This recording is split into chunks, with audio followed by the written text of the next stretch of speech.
Yeah.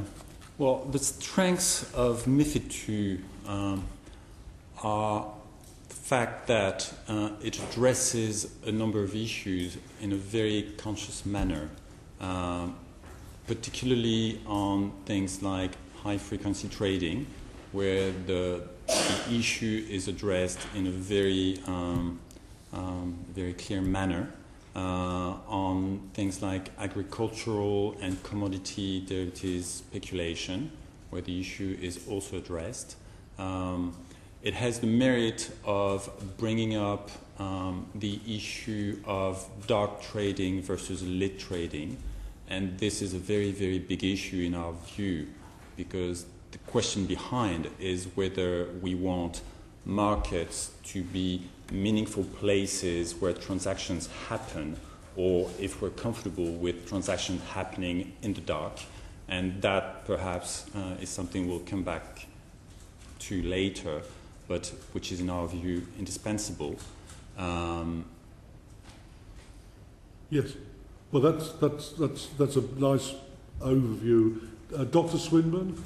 Well, I guess to put MiFID II into context, I think many have argued, particularly around London when MiFID I was being negotiated, that it's going to cause great harm to the markets in London. It was going to make the markets lose liquidity, and financial entities would leave Europe as a result, and particularly leave London.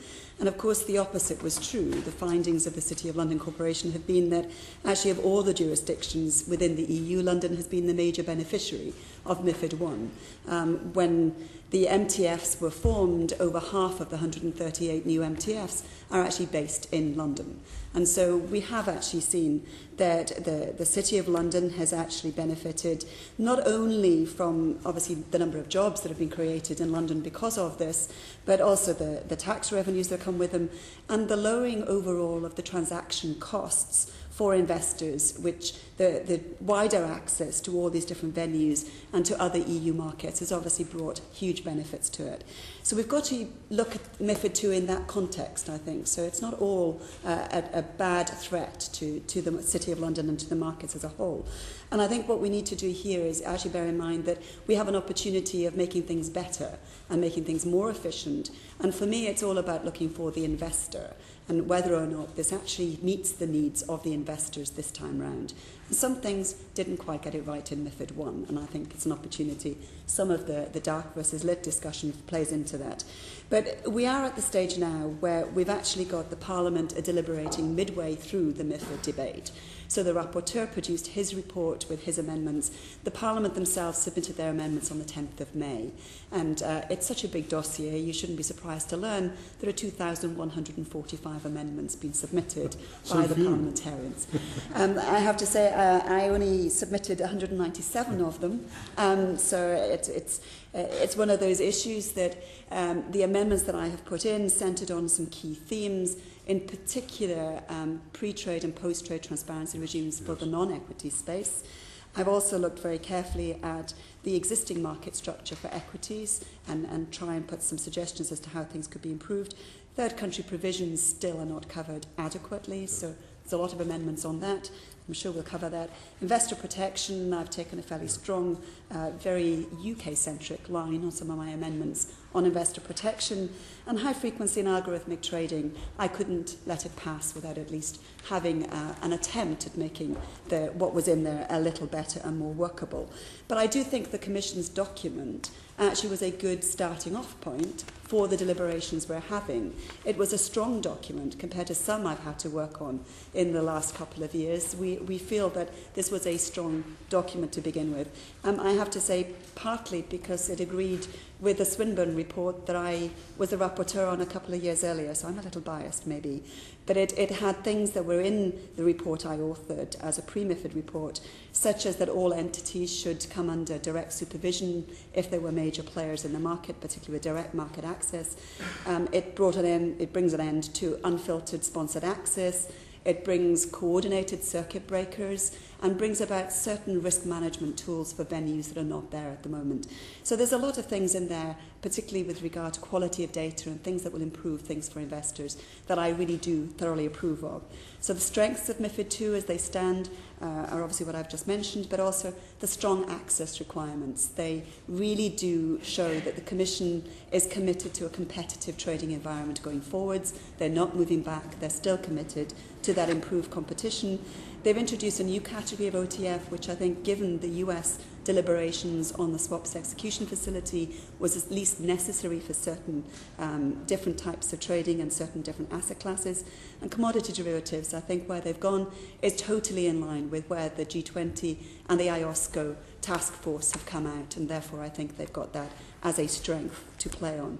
Weaknesses at the moment, there are quite a few, but rather than dwell on too many of them, most of them I think will be corrected by amendments that the Parliament have already submitted across the board. But there are some real concerns about the pre-trade transparency requirements in non-equities. I think we have to get a lot more detail to make sure we have no negative impact upon certainly the sovereign bond markets right now. And I also wouldn't want to see the corporate bond markets disturbed, given that that is the main route of funding for corporates at this point of time in the capital markets. The third country provisions really is very weak, and it's very contradictory. It contradicts an awful lot that is in EMIR right now, and we need to make sure that is sorted. And I do believe that there are lots of unintended consequences when they try to address the high-frequency trading aspect of this. As it's currently written, it would mean that all buy-side firms who use an execution-only algorithm to put on their order would actually have to become market makers and make two-way prices. That obviously is an unintended error and will be corrected through the process. Well, we're going to get into the nitty-gritty, and in a minute I'm going to ask Lady Hooper, but Lord Hamilton had a comment on the early replies. Yes, please. Any system of regulation you bring in effectively freeze-frames the situation as it stands in the market today, but we are dealing with an extremely active market where very clever people are dreaming up different ways of making money and doing things. Are you happy that MiFID II actually has the flexibility to deal with all the instruments that are going to be, which will evolve in the future, which we don't know about today? That's a tricky but excellent question, and that's really the key about any piece of financial regulation. Our view is that if we try to get into the detail of every single product, we can be assured that we're going to be missing the next product that will be invented 1 or 2 years down the road, that will create an opportunity for regulatory arbitrage and everything, which is why we fundamentally think that we should go to the roots, to the causes of everything, make sure that the general framework operates for the benefit of the economy and of society, and then the rest will be just a natural consequence. So I would really favor a regulation that addresses the big issues as opposed to getting into the small detail of everything. The woods for the trees.